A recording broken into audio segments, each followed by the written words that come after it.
Assalamualaikum warahmatullahi wabarakatuh. Perkenalkan, kami dari kelompok A9. Pada tahapan kali ini, kami akan mempresentasikan tahapan perencanaan pada pengembangan media presentasi. Masuk ke tujuan pembelajaran umum.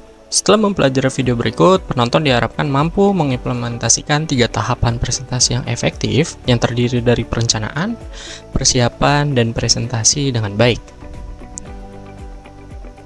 Lalu, ada 3 tujuan pembelajaran khusus. Yang pertama, menyusun perencanaan media presentasi dengan tepat, melakukan identifikasi persiapan apa saja yang harus dilakukan untuk presentasi yang tepat. Ketiga, melakukan presentasi akhir dengan tepat. Lalu, ada 3 tahapan yang kita harus perhatikan dalam presentasi. Yang pertama, ada tahap perencanaan, tahap persiapan, dan tahap presentasi. Pada kesempatan kali ini, kita akan membahas pada tahap perencanaan. Tahap perencanaan itu sangat penting guna memastikan presentasi yang kamu lakukan berjalan dengan lancar dan mencapai tujuan yang diinginkan. Dengan meluangkan waktu untuk merencanakan presentasi, tentu dapat meningkatkan peluang untuk memberikan presentasi yang informatif, menarik, dan berkesan bagi para audiens. Lalu, ada 4 faktor yang harus diperhatikan dalam melakukan tahap perencanaan. Yang pertama, faktor audiens, objektif atau tujuan. Yang ketiga ada konten, dan yang terakhir ada strategi yang harus kita lakukan. Tahap pertama, audiens. Di sini kita membagi audiens berdasarkan status sosial, seperti usia, tingkat pendidikan, pengetahuan dan keterampilan, dan juga faktor sosial ekonomi.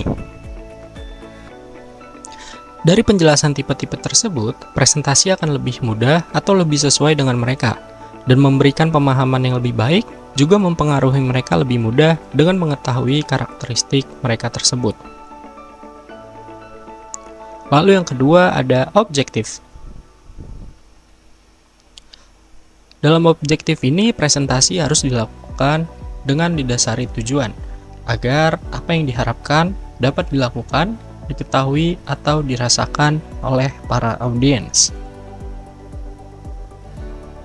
Ada 3 kategori tujuan. Yang pertama itu psikomotor.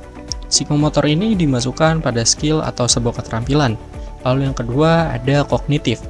Kognitif ini lebih cenderung untuk menyelesaikan masalah dan sebagainya. Yang terakhir ada afektif, yaitu mengapresiasi sesuatu. Lalu yang ketiga ada konten. Pada bagian konten ini, konten adalah beberapa tahap yang dapat digunakan dalam mengembangkan media presentasi yang efektif selama proses memilih dan mengatur konten presentasi. Nah, ini ada 3 tahap dalam memilih dan mengatur konten. Yang pertama ada memahami audiens, merumuskan tujuan presentasi, dan menyusun konten. Dari memahami audiens, beberapa hal penting yang harus kita perhatikan adalah seberapa banyak mereka tahu tentang topik presentasi yang akan kita bawakan. Lalu yang kedua, apa yang membuat mereka tertarik dan terlibat pada presentasi kita. Lalu yang ketiga, apa yang mereka ingin pelajari dari presentasi kita. Yang kedua, kita harus merumuskan tujuan presentasi. Hal ini berguna agar untuk memberikan informasi, meyakinkan audiens, dan mendorong audiens untuk mengambil sebuah tindakan. Yang ketiga, menyusun konteks. Menyusun konteks ini bisa menggunakan 3 media tersebut, seperti teks, gambar, atau video, yang nantinya konten ini akan ditampilkan pada presentasi Anda. Lalu yang keempat atau terakhir ada strategi.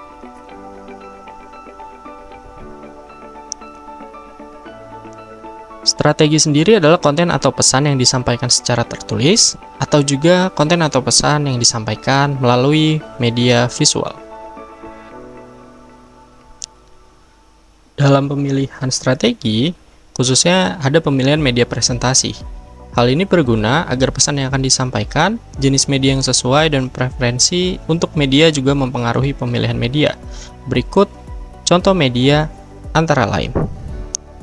Yang pertama ada flip chart. Flip chart ini cocok untuk audiens skala kecil, dan membantu mencatat poin dan mudah untuk dibawa kemana-mana.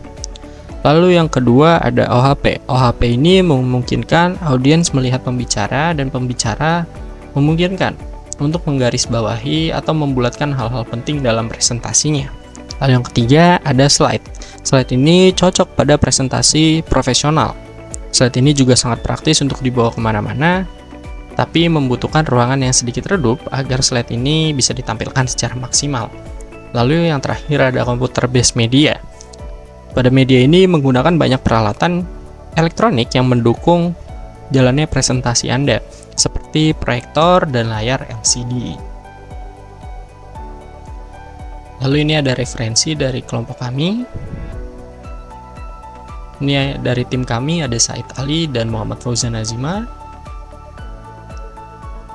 Sekian dari kelompok kami. Kurang lebihnya mohon maaf. Wassalamualaikum warahmatullahi wabarakatuh.